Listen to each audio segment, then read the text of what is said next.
akan memboikot. Nah ini kan akhirnya kerugian PAD kita. Jadi sekali lagi mohon maaf kepada Kang Deddy, ya namanya ini juga manusia ya Pak, tempatnya salah dan lupa, ya mungkin lupa lah Pak Deddy. Insya Allah saya mengikuti YouTube-nya beliau itu saya senang dan saya mengapresiasi banyak kebijakan ya beliau yang pro rakyat. Tapi mungkin dalam konteks ini beliau barangkali lupa atau katakanlah hilap gitu aja. Mohon untuk dievaluasi. Gimana Pak?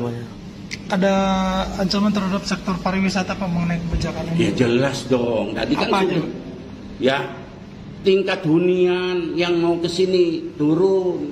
Ya kita mau ingin memperkenalkan kearifan lokal Kabupaten Cirebon, misalnya batik, ya kuliner, ya empal gentong dan orangnya akhirnya pada segan nantinya ke sini. Itu sudah ada Pak, ancaman itu sudah ada penurunan. Jelas. Ini salah satu indikatornya. Ya ini mungkin pengusaha travel kira-kira gimana nih Pak? Bapak pada ngelunggak. Jadi kalau hari ini gagasan saya tentang melarang studi tour, gagasan saya, kenapa saya melarang studi tour? Kepala sekolahnya bego, gak belajar, gak kuliah. Kenapa? Studi itu pembelajaran, tour perjalanan. Studi tour adalah pembelajaran yang di dalamnya melakukan perjalanan. Studi tour yang terbaik adalah Isra Mi'raj. Spiritualitasnya dia melakukan perjalanan Masjidil Haram, Masjidil Aqsa. Orang tua kita mengajarkan studi tour, yaitu tour rohani kita harus senantiasa pergi dalam pengembaraan yang melahirkan sastra, novel, karya-karya ilmiah, melahirkan karya-karya imajiner seperti lukisan. Makanya saya menjadi aneh. DPR didatengin oleh pengelola jasa perjalanan pariwisata. Kenapa? Hari ini pariwisata menurun karena studi tour tidak ada. Berarti angka kepariwisataan di Jawa Barat didominasi oleh anak-anak sekolah, bukan oleh wisatawan. Berarti dinas pariwisata gagal. Ini kan prinsip.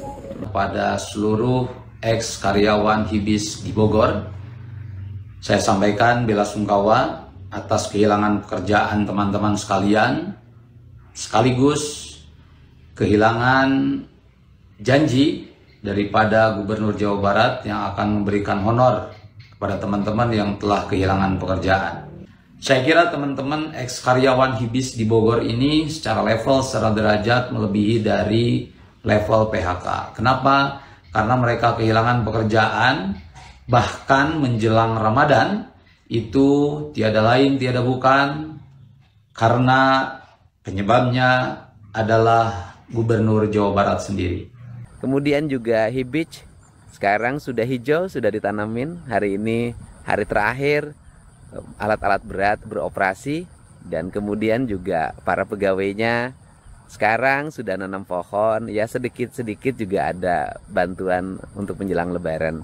Buat adik-adikku yang kemarin sempat saya tegur, saya marah, saya tidak punya niat apapun ya, kecuali ya satu aja. Hidup harus empati. Walaupun saya misalnya ada pernyataan dulu akan membantu tanggal 27. Nah kemudian ketika ada orang yang lagi kerja, bantuin dong, hanya sekedar nanam satu pohon. Dan saya dengar mereka sudah menanam pohon ya. Dan insya Allah nanti saya akan merealisasikan apa yang menjadi harapannya. Dan kemudian kok jumlahnya nggak gede, yang dibantunya banyak. Bukan satu orang, ratusan ya.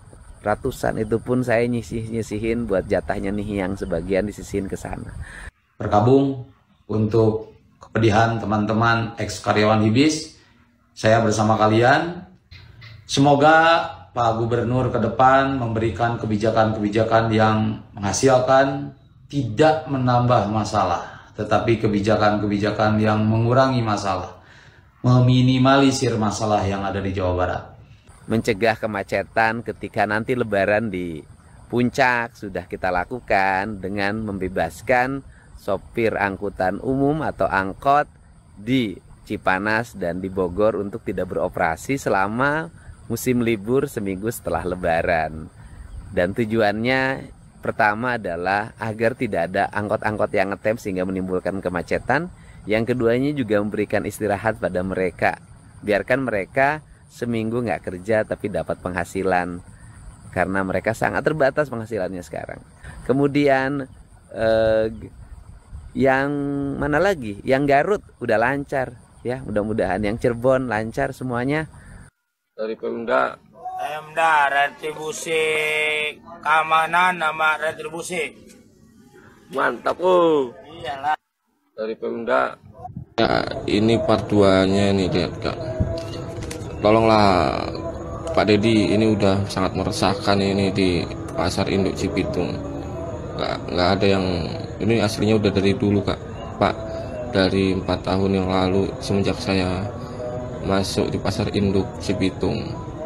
Tapi saya belum berani memviralkan karena belum ada penegasan dari gubernur di Jawa Barat. Nah, semenjak kemarin Pak Dedi Mulyadi udah deklarasiin bahwa kita boleh videoin anggota ormas, jadi kita berani Pak, baru berani Pak. Soalnya resiko Pak, di belakang kita juga biasanya diancam atau diintimidasi ke Pak. Jadi minta tolong Pak ya, tolong ini ormas-ormas yang di pasar induk Cibitung ini. Dan saya juga ngucapin terima kasih ya, hari ini sudah banyak informasi dari perusahaan-perusahaan, dari kantor-kantor pemerintah. Pak, sekarang katanya tidak begitu kayak dulu. Orang banyak yang mengaku oknum ormas, oknum LSM, atau orang bergaya preman mintain uang, hari ini sudah nurun. Semoga langkah-langkah kita untuk kebaikan. Mohon maaf ya kalau saya banyak langkah-langkah yang mungkin menyinggung atau mengecewakan. Saya nggak ada jalan lain bagi diri saya. Lebih baik saya dibenci oleh banyak orang, tapi untuk masa depan, daripada dipuji oleh banyak orang tapi membuat kehancuran. Konon kan kabarnya Gubernur Sumatera Barat ini orang yang paling agamis ya, sehingga gelarnya saja Buya. Tapi belum terpikir olehnya untuk melakukan gebrakan seperti ini, seperti yang dilakukan oleh KDM itu. Nah, KDM ini kan sekarang lagi diidolakan semua orang nih, dari Sabang sampai Merauke, terdedi-dedi. Kang Dedi Mulyadi namanya ya. Luar biasa, saya banyak saya meneteskan air mata melihat tindakan-tindakan beliau itu terhadap masyarakat kecil. Sangat luar biasa. Patutlah diacungi jempol dan patutlah untuk dicontoh. Walaupun dalam beberapa hal dia punya kelemahan, dia punya kekurangan, ya namanya manusia ya wajar. Kita ini kan tidak ada yang sempurna. Terlepas dari kekurangannya itu, belum ada pemimpin di abad ini yang seperti beliau. Saya berdoa kepada Allah Subhanahu wa taala semoga beliau itu selalu dijaga, karena keputusan-keputusannya itu memang merakyat sekali. Belum ada kita jumpai pemimpin seperti beliau. Sekalipun orang yang paham agama, tuh bayangkan tuh. Sekarang yang jadi Sumatera Barat ini untuk 4 periode ya. Untuk 4 periode kepala daerah Sumatera Barat dipimpin oleh ulama. 2 periode Bapak Haji Irwan Prayitno, ulama itu, hafal Quran. Sekarang untuk periode yang kedua Bapak Buya Mahyeldi, ini juga penghafal Al-Quran. Orang yang hafal Al-Quran tapi untuk mempraktekkan nilai-nilai Al-Quran itu ya sudah, tapi belum seperti yang diharapkan. Subhanallah, mudah-mudahan kita doakan akan ada pemimpin yang setegas KDM ini, khususnya untuk Sumatera Barat. Semoga mencontohlah ya, Buya kita ini mencontohlah hendaknya gebrakan yang dilakukan oleh KDM ini. Kalau sekiranya seluruh provinsi di Indonesia punya gubernur seperti itu, masyarakat Indonesia akan menjadi masyarakat yang benar-benar berpendidikan, bermartabat tinggi, dan insya Allah akan menjadi manusia yang dapat diandalkan. Subhanallah, luar biasa. Ini kan bulan Ramadan nih. Mudah-mudahan doa kita dikabulkan oleh Allah Subhanahu wa taala. Salam kenal, saya dari negeri Formosa, yaitu negeri Taiwan khususnya. Saya berasal dan kelahiran dari kota Bandar Lampung. Saya melihat sebuah viral sosok seorang gubernur yang sangat luar biasa. Saya mengaguminya, bahkan saya selalu mengikuti informasi konten-kontennya. Benar-benar patut diacungkan jempol sekali yang namanya Gubernur Jawa Barat, yaitu Pak Deddy Mulyadi, yang dengan sebutan akrab yaitu Kang Deddy Mulyadi. Ini patut kita apresiasi dan patut kita viralkan, kita suarakan supaya para gubernur-gubernur pemimpin daerah lainnya secepatnya meniru jejaknya Kang Deddy, keberaniannya Kang Deddy, ketulusannya Kang Deddy. Saya warga Taiwan, saya warga Indonesia yang tinggal di Taiwan, saya tidak ada saya bukan pendukung siapa-siapa, tapi saya masih rasa cinta saya pada tanah kelahiran saya. Saya mengharapkan dan mengapresiasi kerja yang dilakukan Pak Gubernur Deddy Mulyadi Jawa Barat. Begitu beruntungnya wahai rakyat seluruh yang tinggal di Jawa Barat, masyarakat Jawa Barat, Allah telah mengirim pemimpin yang seperti Kang Deddy Mulyadi yang begitu ikhlas, begitu jujur, begitu kerja keras, begitu mewakafkan dirinya, pikirannya, hidupnya untuk rakyatnya. Mungkin inilah simbol kelahiran kejayaan kerajaan Pajajaran pada masanya, disimbolkan oleh kelahirannya Kang Deddy Mulyadi. Kita bisa lihat Kang Deddy badan kecil, tapi nyalinya luar biasa. Nyalinya Kang Deddy itu nyalinya Gadut Koco, nyalinya Warkudoro, luar biasa. Jadi saya dari Taiwan mengapresiasi luar biasa, dan saya berharap, khususnya saya warga Lampung, Bandar Lampung, khususnya dari kota Pringsewu, saya berdomisili Taiwan. Saya mengharapkan gubernur saya, Bapak Gubernur Bandar Lampung, semoga meniru jejaknya Kang Deddy Mulyadi. Turun ke lapangan, Pak. Sidak, lihat masyarakat rakyat Anda, lihat pembangunan di daerah Anda, masih banyak pembangunan yang tidak dilaksanakan. Banyak dana-dana desa turun tapi tidak dimanfaatkan. Cek dan audit dana-dana itu kemana, Pak? Cek bawahan Anda, yaitu para bupati, para camat, para kepala desa, Pak. Lakukan seperti Kang Deddy Mulyadi.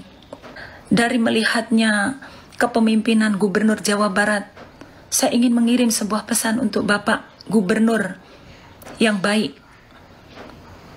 Saya berharap Anda melakukan sebuah tindakan seperti Kang Deddy Mulyadi. Saya mengharapkan semua orang pasti iri, Pak, dengan kepemimpinan Gubernur Jawa Barat. Semua orang pasti menginginkan punya gubernur kayak Kang Deddy Mulyadi. Karena itu saya dari negara Formosa, dari Taiwan, Pak, saya menyupport Anda. Ayo, Pak, turun ke lapangan, sidak itu para bupati Anda, para camat, para lurah. Kemana itu uang pembangunan, uang dana desa? Saya yakin Jawa Barat di tangan kepemimpinan Kang Deddy Mulyadi tidak perlu 5 tahun, 3 tahun saja saya yakin sudah ada banyak perubahan yang luar biasa. Indonesia kalau para gubernurnya, pemimpinnya seperti Kang Deddy Mulyadi, Indonesia tidak usah menunggu tahun 2045 menjadi negara Indonesia maju. 10 tahun, bahkan 5 tahun Indonesia bisa cepat menggapai perubahan. Semoga video saya terdengar untuk khususnya Bapak Gubernur Lampung. Saya mengharapkan kepemimpinan Anda yang sangat ditunggu-tunggu oleh rakyat, khususnya Bandar Lampung, khususnya Provinsi Lampung. Turun, Pak, lakukan seperti Pak Deddy Mulyadi. Terima kasih. Salam waras dari negeri Formosa. Assalamualaikum.